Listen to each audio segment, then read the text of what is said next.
Queen Carvania stood haloed by the morning sun. An army hung on her every word. My champions, I have sold my chariot on Carvana. 'Twas a lovely SUV, an inexplicably queenly offer. They're even coming to the castle to collect it. Tonight, we feast! An offer you can feast on. Sell your car today on Carvana. Pickup fees may apply. Join Scotty G and the coach Tim Lacombe Wednesday 10 to 2 at the Bar Dub Grill off exit 222 in Nephi. DJ PK, we're joined now by Chandler Holt, Utah Jazz insider for KSL Sports. Chandler, good morning. Good morning, you guys. Thanks for the invite. 109 in Salt Lake City, a record. How hot was it in Vegas? You're down there for Summer League. Were you cooking? Or were we just indoors in AC watching hoops all day? So what do you know? Yeah, I've definitely been cooking out here, but I was dreading coming down here for that exact reason, just for it to be hotter in Utah yesterday than it was here in Vegas. But yeah, not fun for either of us.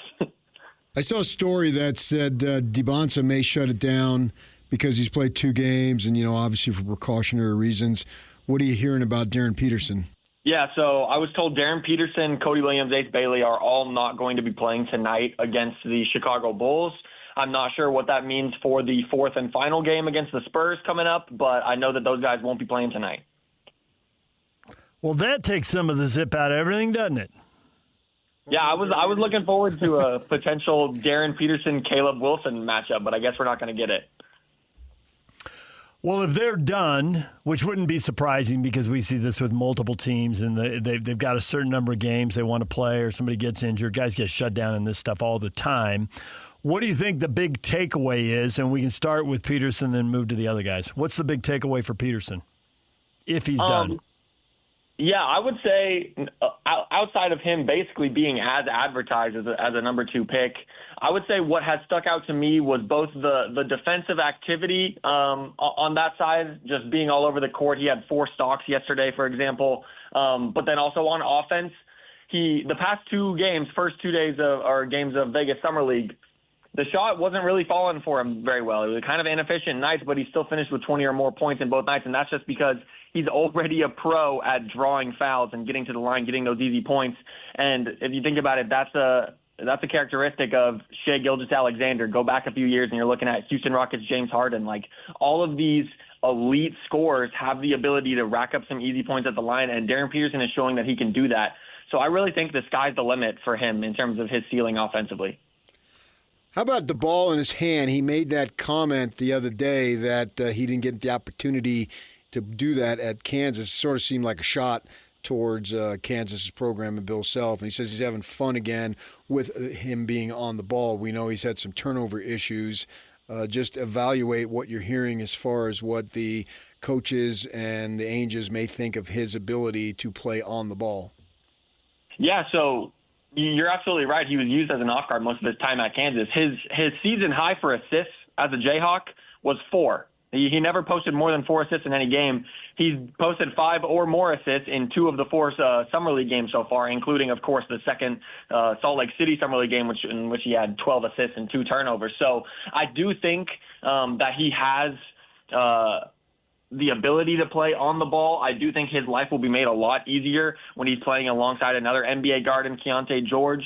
But yeah, I think that it was very calculated for the coaching staff to put him out there with a lot of on-ball reps right now to let him sort of work through all of the problems he may be having and just sort of maybe knock some of the rust off, because he was a lead ball handler in high school and then didn't really have that opportunity in college.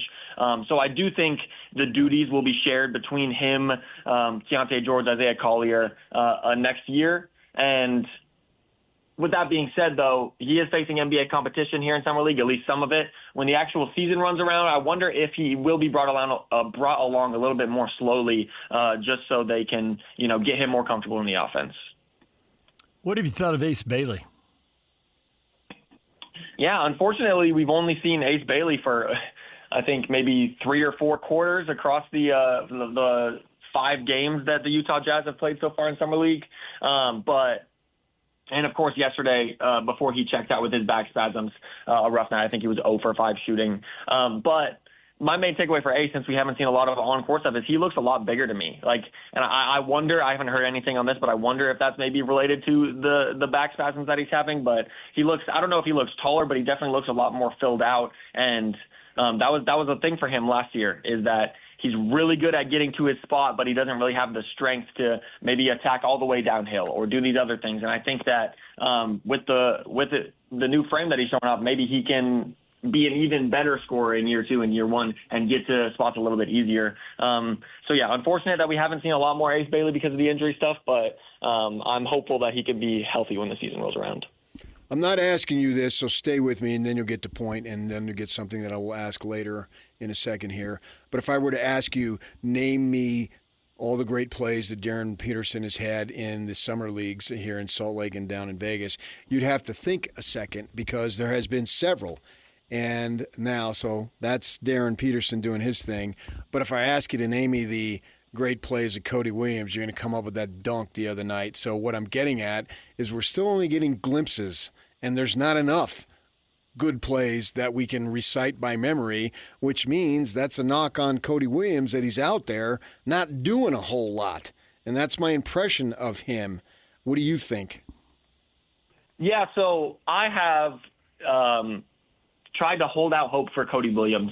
And you're absolutely right that he is a third-year player now in Summer League, and there hasn't really been enough. And that's the thing is, when you're out here in Summer League, if you're in your second or third year, like, you need to be one of the best players on the floor. And last night is a perfect example. He plays 23 minutes and only shoots 2 shots, doesn't put a single point on the board. He did have a handful of rebounds and assists and such. But, yeah, no, I 100% agree with you. The thing is with Cody Williams, that why I have held out hope for him is the Jazz have so many players who are play finishers, who want to shoot the ball, put points on the board. And Cody Williams is a guy that at least he projects to be a guy who can grab you rebounds. He can run in transition. He's an athlete, right? He can pass the ball, or at least that's what he's working on right now, trying to be a secondary ball handler. And most importantly, he can play some defense. So at least for me, the idea of Cody Williams, just an athletic, defensive-minded guy who can throw down some dunks every now and then, but doesn't really need more than 3 to 5 shots a game. I think that's useful for the Jazz because, like I said, they have so many players who want to shoot the ball all the time. But with that being said, Cody Williams isn't even showing that he can do that in Summer League right now. So that absolutely is a knock, and it is a bit of a worry. But I actually did this yesterday in the middle of the game, thinking about how Cody Williams wasn't really showing anything. The Jazz have a deep rotation, and when you're looking at sort of like backup wings, maybe like 2s and 3s, maybe stretched down to 4s if you're thinking about positions Cody Williams will play, you have guys like Kyle Filipowski, Bryce Sensabaugh, John Conchar, Svi Mikhailiuk. Like, if Cody Williams isn't ready, or if he isn't showing what the coaching staff needs from him, then it's just he's not going to play, and he is nearing the end of his contract as well. So it is worrisome that you aren't seeing a lot from Cody Williams right now. And I would by no means completely give up on what he's showing you or the idea of what he can become. But yeah, it has been rough, absolutely. I think we see the starting lineup, or at least most of it. I think we see who the key backups are, who are going to play every night. And then there's a group of guys who are going to play occasionally, depending on who's out, right, in this era where guys are playing 60 or 70 games. So that means you're going to go a couple weeks where you don't play, and then suddenly you're going to be plugged in, and you're going to be part of the rotation for 1, 2, or 3 games. You're going to be expected to play your 15 or 20 minutes or whatever because people in front of you are out. Guys like Svi and Conchar, they're 29, they're 30 years old, they've been in the league. I trust them a lot more to not play for 2 weeks and then be able to come in and produce in a year when it matters, where they're going to be trying to get wins. And I don't really count on Cody. Like, you haven't done it. You're 21. You're going to sit for 2 weeks. Then I'm going to put you in. Maybe he will. Maybe he will produce in that situation. But it doesn't seem like what we ought to be expecting right now. And then they're going to need somebody's money to pay Keontae next summer. Yeah, 100%. I agree with you. I think that Svi and Conchar have almost been a little bit forgotten as guys who are absolutely going to be in the Jazz's rotation next year, just because, like, you need consistency. Like, there are going to be nights when Darren Peterson, Ace Bailey, Keontae George, you can even extend that to Lowry Markin and Jaren Jackson, like, their shot isn't going to be falling. Now, I'm not saying Svi and John Konchar are going to hit every shot, but just having some consistency off the bench, because, quite frankly, we can extend this past Cody Williams. You have other young guys who you might rely on for minutes on the bench, like Isaiah Collier and Bryce Sensabaugh and Kyle Filipowski. You don't know what you're going to get from those guys. So just having Will Hardy can rely on a little bit of consistency off the bench, I think that's going to be extremely useful for him. As far as the big men, do you think they're done in acquisitions? I do, and honestly, they ended up signing Mo Bamba most recently, but I thought they would be done after signing Jackson Hayes, just because that Jackson Hayes signing to me was like, okay, we had to pivot away from Walker Kessler because the Lakers decided to throw us every first-round pick that they have. So we're going to smack a Band-Aid on our center position for right now, and it isn't going to be optimal. Maybe our ceiling and our floor is lowered for what this team can do next season. But in the eyes of the Angels, it was all worth it for what the return was coming back. And I do think it's probably the smart move to just sort of make some temporary moves around the center position, just because you don't want to get hasty and use all the assets that you just got for your own center to get another center, and then maybe it doesn't work out. So I do think the Jazz will wait until maybe there's a desperate team, or maybe they use a pick on it, or whatever it might be, just so they don't have to maybe overpay and regret a move later on. Before Kessler was moved, I was thinking 50 wins, 50 wins, 50 wins. I've cooled on that a little bit. Was I thinking too high early on? Am I thinking too low now? That's exactly parallels what you were thinking. What are your expectations? That's a really good question, and a lot of times, like, I like the 4 to 9 range, right, was sort of where that's a big range, but that's sort of where I was thinking for the Jazz with Walker Kessler, maybe closer to the 4 than the 9. But I also, and this is still a thought that I have even post Walker Kessler trade, I just can't shake the idea that the Jazz could really be a dominant regular season team next year. Think about like the Sacramento Kings team that I think finished as the second seed in the West a couple of years ago or something like that. And then they just get bounced in the first round of the playoffs. I don't think the Jazz are ready for any sort of playoff competition yet, but I think a lot of these guys, including Lowry Markkinen, who hasn't played in the playoffs yet in his career, are ready to go. And I do think, I don't know if they'll gas themselves in the regular season or what it will look like. And there is something to be said about a mindset shift from being a tanking team to a competitive team. But yeah, I do think that losing Walker Kessler absolutely makes you a worse team than you were a week ago, right? And that your ceiling and your floor is a little bit lower. I do think now, if I had to predict, I would say the Jazz will likely be somewhere in the 40 wins. I would assume they'll be above 500, but also the Western Conference is a different animal, so we'll see. We see guys down there interviewing Jaren Jackson and Keontae George and all. Do you know what they're doing for working out? Because surely they're not just sitting around eating the buffets while they're down there. I am not entirely sure. I know that the Jazz worked out at like a UNLV practice facility the other day, not yesterday, but the day before. So maybe there is gym access for those guys to get in on it, but I also imagine maybe they're using this as, one of the 2 or 3 weeks that they take off during the summer. I'm not entirely sure, to be honest. Anybody else catch your eye while you're down there? Any of these top picks you're trying to figure out who they are, what they are?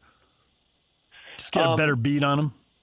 Yeah, absolutely. I was there for the Chicago Bulls-Memphis Grizzlies game the other day, and that was my first time seeing Caleb Wilson in person. And, man, he went off. He shot, I think it was 7 for 11 from 3, when the knock on him in the pre-draft process was that he couldn't shoot threes.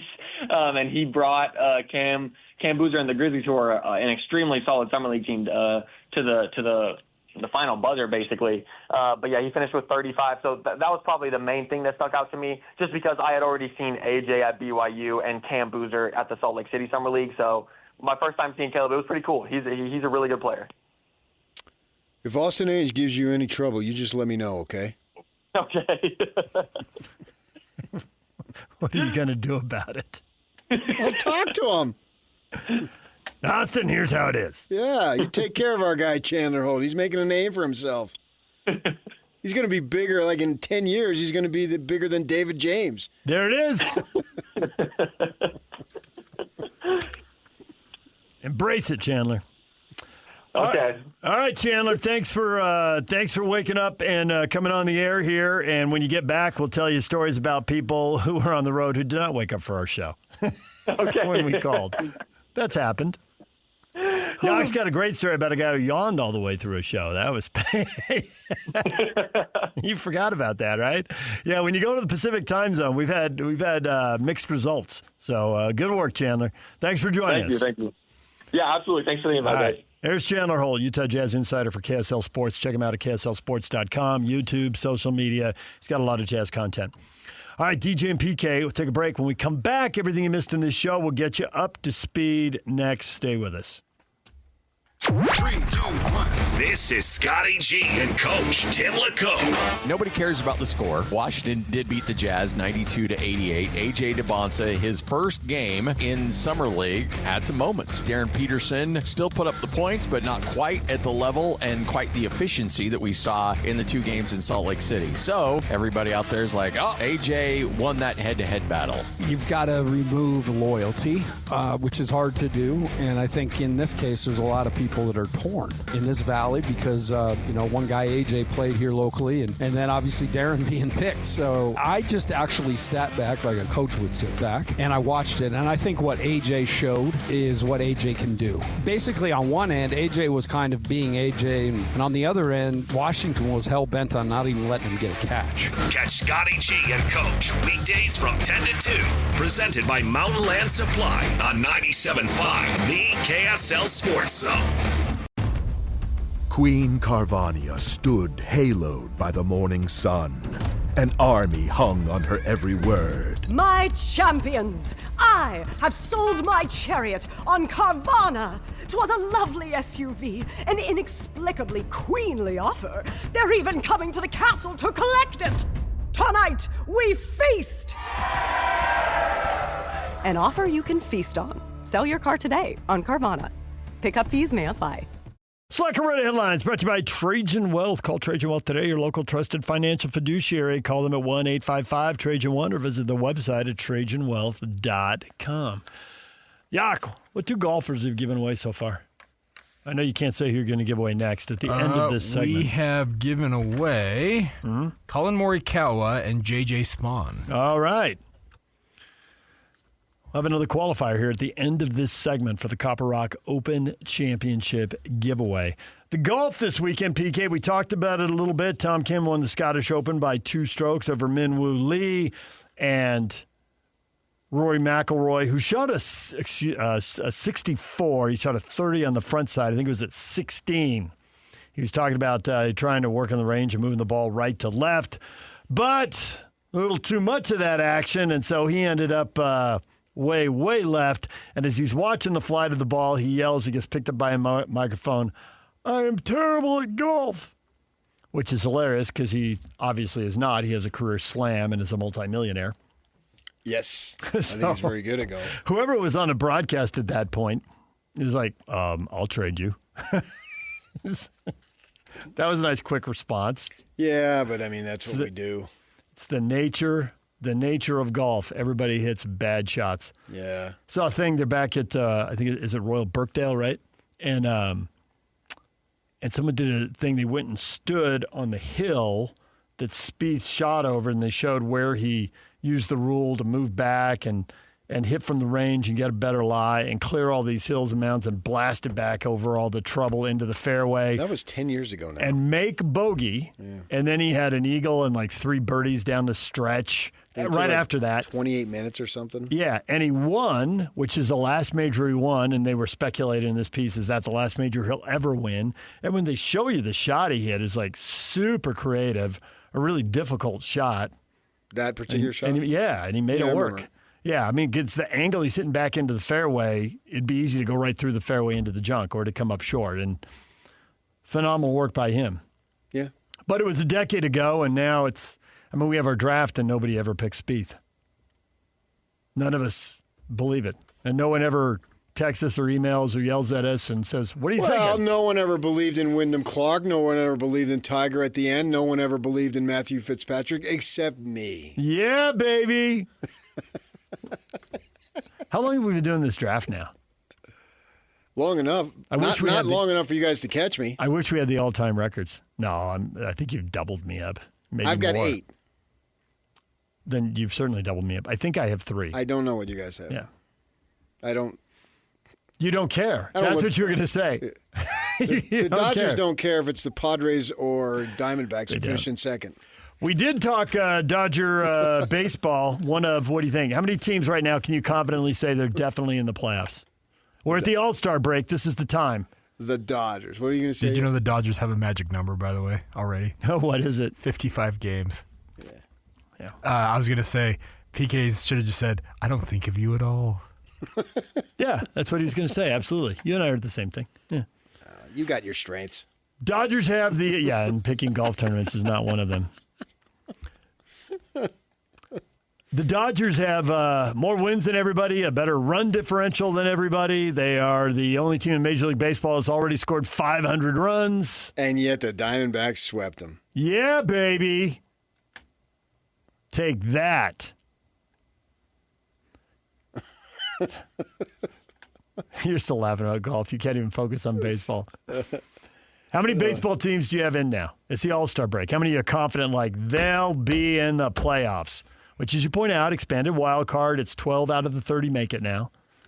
Well, I think that in the Brew National Crew? League, yes. Milwaukee's in? I think the Cubs, Phillies, and then the division leaders. Oh, you have 5 in. Everybody else is playing for one spot, huh? Mm-hmm. Okay. Cubs have survived all that. They got to be healthier in the second half. They've had so many pitchers on the injured list. I mean, it's been up over 15. And yet they're still in a playoff spot. The 10-game winning streak, another 10-game winning streak, a really bad losing stretch, and now they've been on fire again going into the break. So they've ridden through the storm. I think there's a lesson, though, for the Dodgers and all their money. The Diamondbacks did sweep them. It's baseball. And it happens, and it could happen in the playoffs. Yeah. And the whole thought, I read a thing about Skubal, are the Tigers in or are they out? And they've had although they lost the last 2 to the Phillies, they had a good run there and won 6 in a row and 9 out of 10.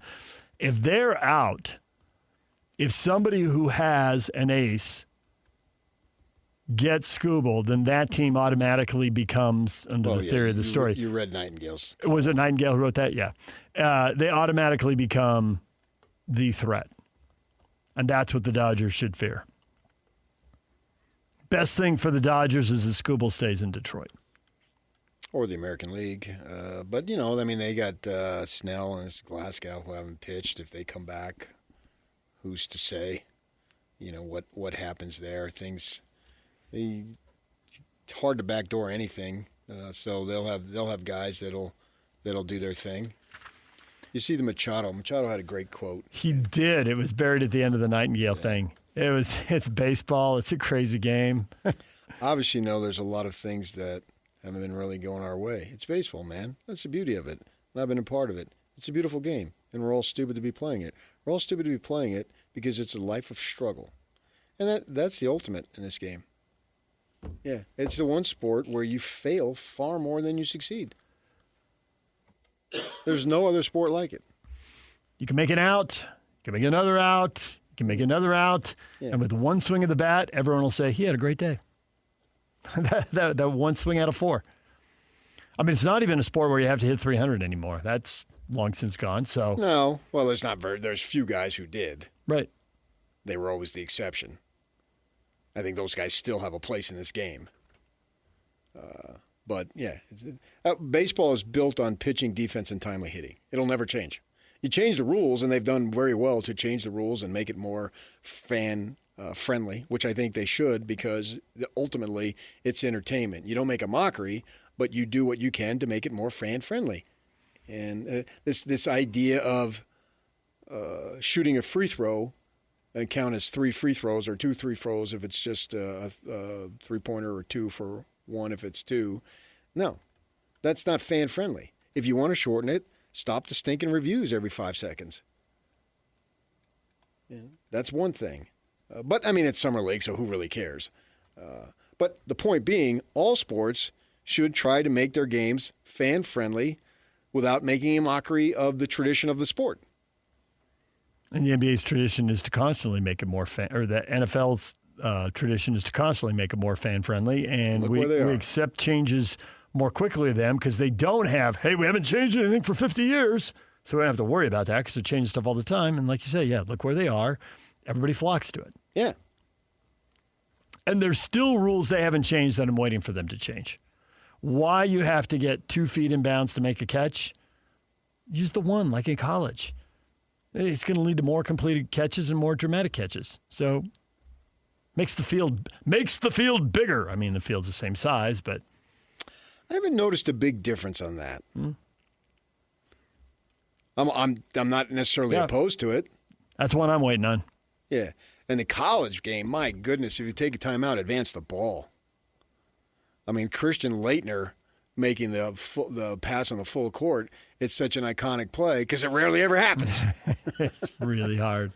I can remember two. I remember that. And then Ole Miss. What I remember is Mississippi State.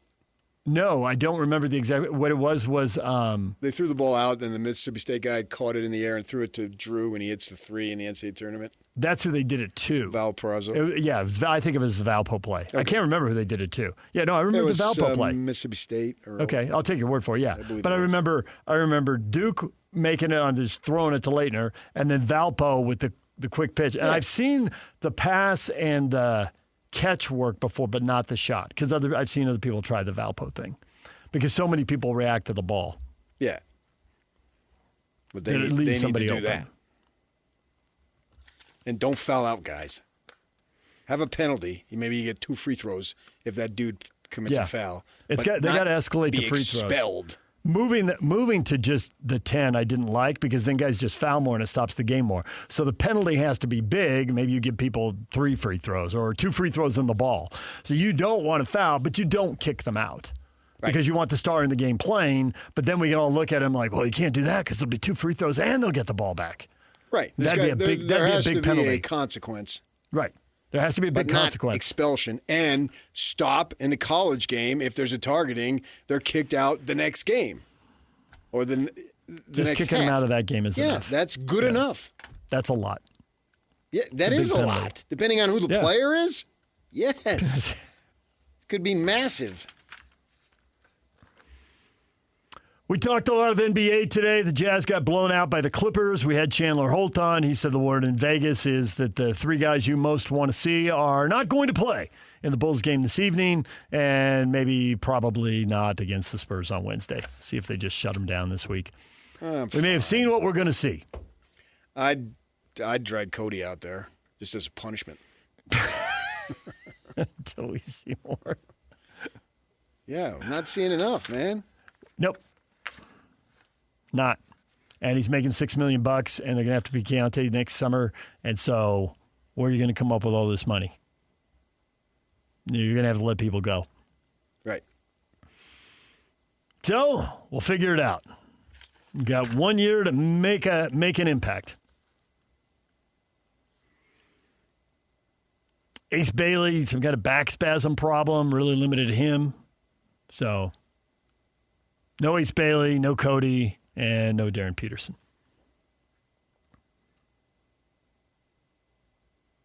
Then we'll never see Ace Bailey in the Summer League again, and that makes me sad. You're probably right about that.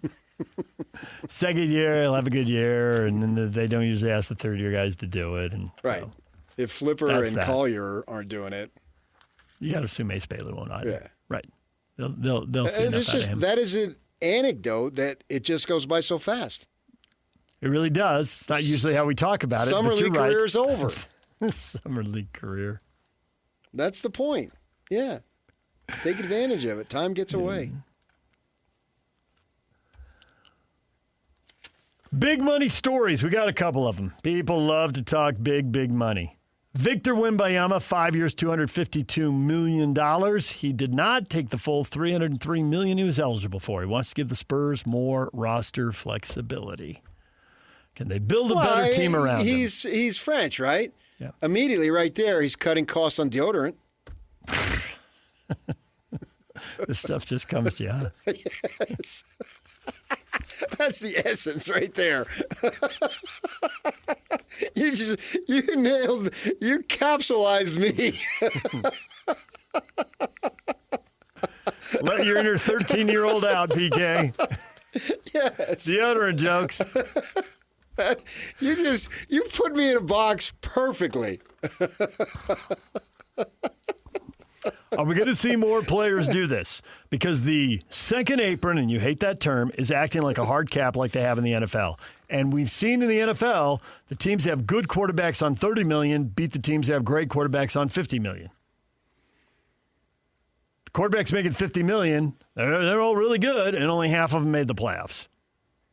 They don't have a good enough team around them. But I think that if you want to have a cap in baseball, they're going to take away my sport from me next year.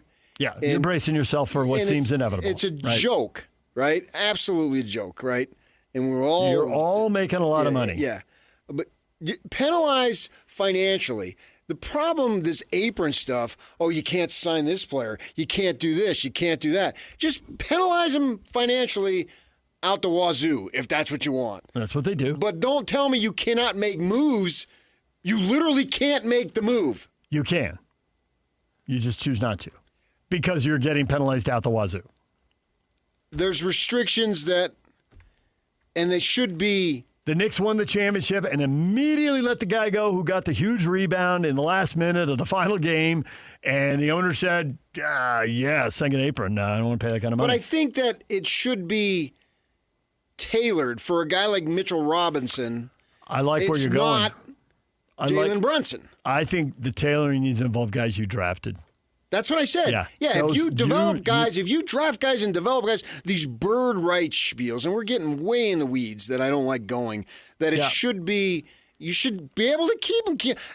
They have to get rid, now it could come to this, not saying it will. They have to decide, do we keep Keontae George or not? This kid, I want to see him play until the Jazz don't want to see him play for them.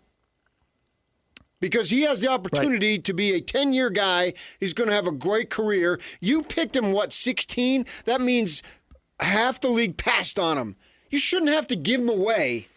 But the Thunder are getting to that point with a $250 million payroll, and it looks like they're going to be able to make it probably through this year without really getting to the core.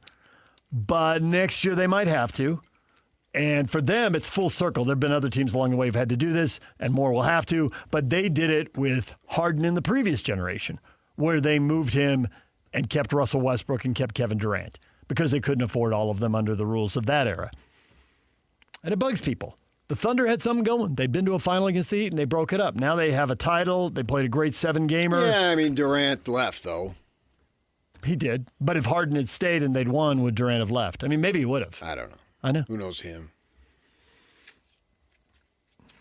The other big money story is that Seattle, the Seahawks, have been sold for an NFL record $9.6 billion. San Francisco 49ers had a limited partner, Vinod Khosla, who will now take over as a controlling owner of the Seahawks. He put together a group because nobody has $9.6 billion lying around. So you put together a group. Nobody? Bezos? Nope, not lying around. Got it all Who's the invested. other guy? It's all tied up. Some other guy is really super rich. Elon Musk? Yeah, there you go. Okay. Okay. Yeah. And he doesn't have billions. He's supposed to be a trillionaire. Yeah. Which is not just lying around. He's got all tied up in rockets and stuff. I guess he could leverage it. I used to think when I heard that guy's name being out there, is that a cologne or what is that? I didn't have any idea who this guy is. When I was first hearing about that guy, Elon Musk, I'm like, what? Huh? Yeah. Yep. I thought, is it a French cologne? Now we hear about him all the time. Yeah, but I couldn't think of his name. Stephon Diggs, 32-year-old free agent wide receiver, sometimes has created a little bit of drama, remains unsigned with about 2 weeks to go until training camp, believes he's as good as any secondary wideout option. My opinion, I can compete with anybody. Take those top wide receivers, you got your ones, right? You can't name a number 2 better than me. Some team that needs a receiver, I'm thinking about Kansas City. I guess the expression is go number 2. Hey, now. Give him a 1-year deal so he's on his best behavior. Why would you say that, though? I'm not that good, but I'm the best of the secondary guys. Because I don't think he can convince people he's as good as the star receivers, but he might be able to convince somebody just that say, he can I do the belong second. in the league. He does. I'm a player. The problem is all the stuff that comes with it. Not that I'm not that good. Yeah, I know, and it's not good enough. Never happy. Right. Yeah. Your Arizona comparison, not Marbury, Marion, Sean Marion, making $17 million. Steve Nash passing you the ball. Your home games in 72 degrees in Arizona when everybody else is sludging through. Sure, but cold I don't weather think and Marion snow. had those off the field or court issues. No, he just wasn't happy. And Diggs isn't happy, but he really can make an issue when he's not happy. Yeah. All right, DJ PK, anything else you want to tell the people? They're beautiful. Netflix All-Star Break Home Run Derby tonight. All-Star game on Fox tomorrow, but Netflix I hope has my Home Run kid has Derby. Netflix.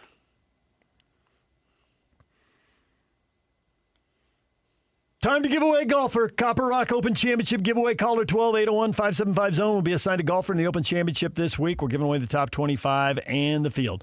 The winner will win a Copper Rock branded polo, outerwear piece, hat, and a $100 gas gift card. So all the merch and $100 of free gas. Brought to you by Copper Rock, where the pros play. Best thing that's ever happened to you financially. Go. Easy. Sold my car on Carvana. Amazing offer. Really? I hit 200 on the scratcher. Did the scratcher come to your house and hand you a check? No. How many scratchers did you hit to get that? I hit a button on Carvana.com once. Okay, that's fair. It's like the lottery, except you always win.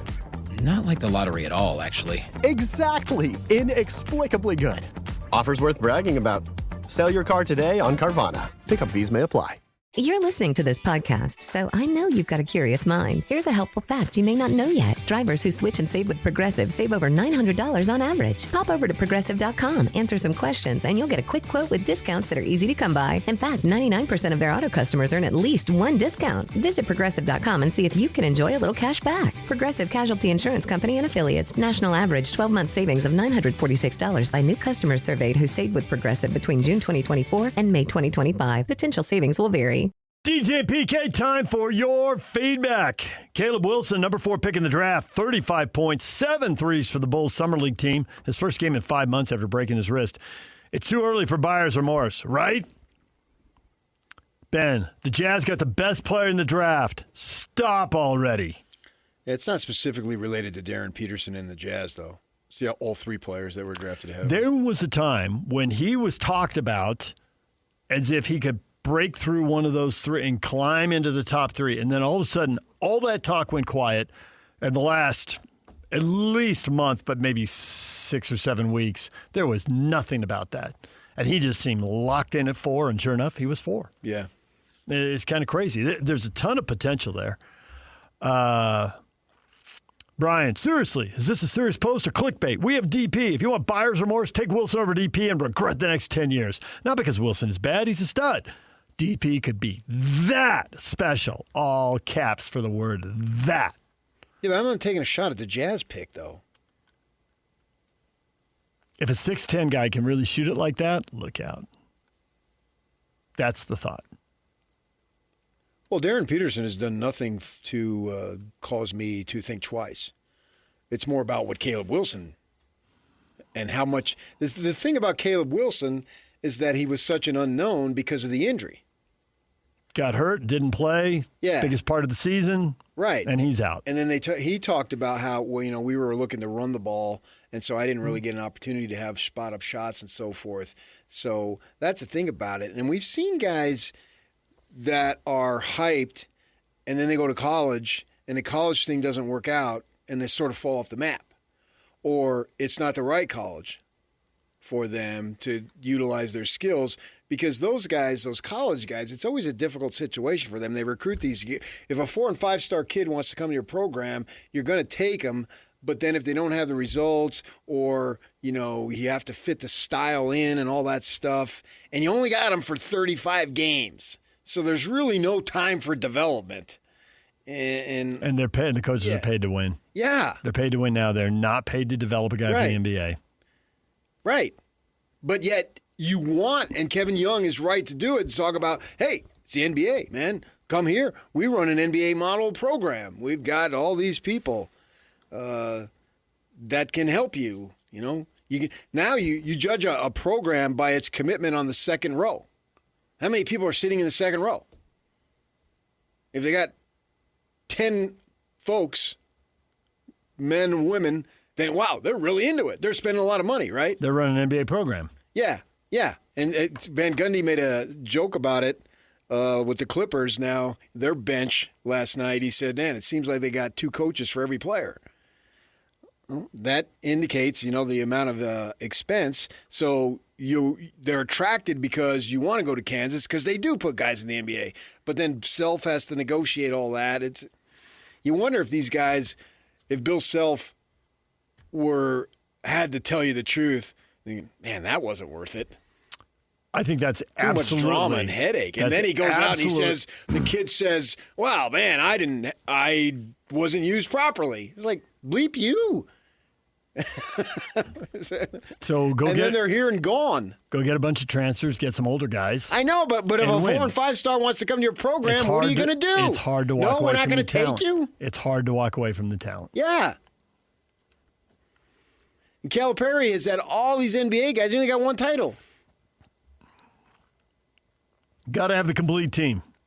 And speaking of that, here's James's post. It's too early for buyer's remorse, right? James says, yes, exclamation point. Way too early, exclamation point. Wilson, Booker, DeBonson, Peterson, or one of many others could be him, all caps. Perhaps not a one of them. Perhaps a few of them. Each will have doubt-producing days. Each will have praise-producing days. I just want a championship, exclamation point. Ultimately, that's what the fans care about. There it is, James. There it is. Yeah, it's a little bit different in the pros, because you develop these guys and you've got them for several years. Do you feel, and somewhere in here, and I don't know where it is, but somebody brought this up. We got a lot of responses here, but someone said getting drafted by the wrong team can wreck your development. Do you think any of these players got drafted by the wrong team? I don't know yet. When I read that, I thought the 2 teams in a 4 that have done a pretty good job of producing young players where young players go and get better are the Grizzlies and the Jazz. So I guess just defaulting, and that's without going there, and this is why these meetings are so important. And this is why as media and as fans, we can have fun with the draft, but we're cut out of the real meat and potatoes part of the process. Going, having a conversation, looking at somebody, you're big on this, how people talk to you and how they look you in the eye and how they present themselves. It's not fair to hold the current Wizards management at fault for everything that's gone wrong in Washington over the last 45 years. It just isn't. Right. And we do see these clubs sold occasionally, and I don't think there's a more dramatic change than the Warriors, who were pretty good. They got sold. They're bad for 17 years. That owner sold, and they got really good again. And won 4 championships, and they drafted well. And the new owners brought in Jerry West as a consultant. You don't have to do it every day, Jerry. Just tell us what you think. Well, I look at the 4 teams, and the Jazz are the most stable because either you have a new coach or you only had a coach in his first year. The Bulls, new guy, what's his face? The kid, that guy from Portland, what's his name? Splitter. Thiago Splitter. Is that who the coach is? Thiago, yeah. Yeah, and so that's brand new. I think the other 2, Memphis and Washington, are only 1 year. They are. Yeah. So the Jazz got a lot of stability here.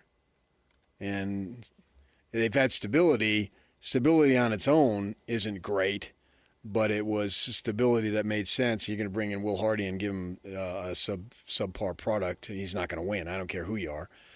But young players have been getting better. Yeah. And so it was the previous generation of Memphis under the previous coach, but we did see young guys get better. We saw them draft multiple guys and saw them get better. You could probably list 4, 5, 6. But such major change in the personnel, too. Both Washington and Memphis, major change. The Jazz, not really major change. Right. You bring in Jackson, you lose Kessler. That's it. All right, DJ and PK, we're all done. Coming up next, Scotty G and the coach, Tim Lacombe, right here on The Zone. Order for Jennifer C. Is this my double shot, double cream, double froth, double pump, double whip, double sleeve? Yeah. Can you handle that much caffeine? Did you know Discover automatically doubles all the cash back you've earned at the end of your first year? Oh, really? That's great. Seriously, did you know Discover automatically doubles all the cash back you've earned at the end of your first year? Yeah, you just said that. Did you say I just said that? Yeah, I'm cutting you off. I can't have any more? Why not? You earn, we match. Discover Cashback Match. See terms at discover.com/creditcard. Best thing that's ever happened to you financially. Go. Easy. Sold my car on Carvana. Amazing offer. Really? I hit 200 on the scratcher. Did the scratcher come to your house and hand you a check? No. How many scratchers did you hit to get that? I hit a button on Carvana.com once. Okay, that's fair. It's like the lottery, except you always win. Not like the lottery at all, actually. Exactly. Inexplicably good. Offers worth bragging about. Sell your car today on Carvana. Pickup fees may apply.